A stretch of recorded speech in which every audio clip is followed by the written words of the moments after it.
Well, there were fireworks tonight, as a lot of you saw on the stage at the first presidential debate in Cleveland. ABC's Alex Perche now brings us this wrap-up after 90 minutes of heated exchanges.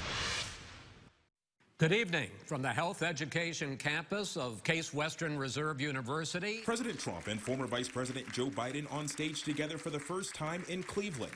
Coronavirus concerns keeping them from shaking hands. They stood socially distant, greeting each other with a smile, but it didn't take long for things to get tense. I'd like you we will protect people. President, I'm the moderator of this debate, and I would like you to let me ask my question. I guess I'm debating you, not him, but that's okay. Folks, do you have any idea what this clown's doing? Will you shut up, man? Listen. There's nothing smart about you, Joe. President Trump first making his case for a third Supreme Court justice, his nominee, Amy Coney Barrett. We won the election, and therefore we have the right to choose her. The American people have a right to have a say in who the Supreme Court nominee is. They're not going to get that chance now because we're in the middle of an election already.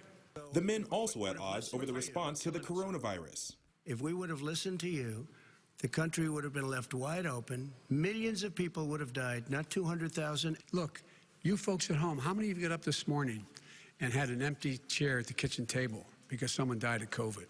And the plan to reopen the country. But you folks at home, you folks living in Scranton and Claymont and all the small towns and working class towns in America, how well are you doing?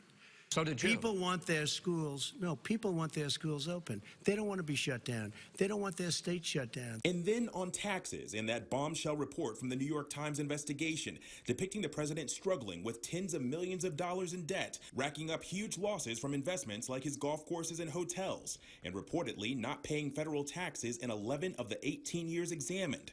Joe Biden making that a campaign point, releasing his own taxes from 2019 earlier today. I paid $38 million one year. I paid $27 million. Show us your tax returns. But there's also the question of how much this debate will actually sway voters. According to one elections expert, 1.1 million Americans have already cast their ballot in this 2020 election. Alex Perche, ABC News, Cleveland. Hey, we do want to point out the second presidential debate is set for October 15th in Miami, and the final debate is set to happen at Belmont University in Nashville.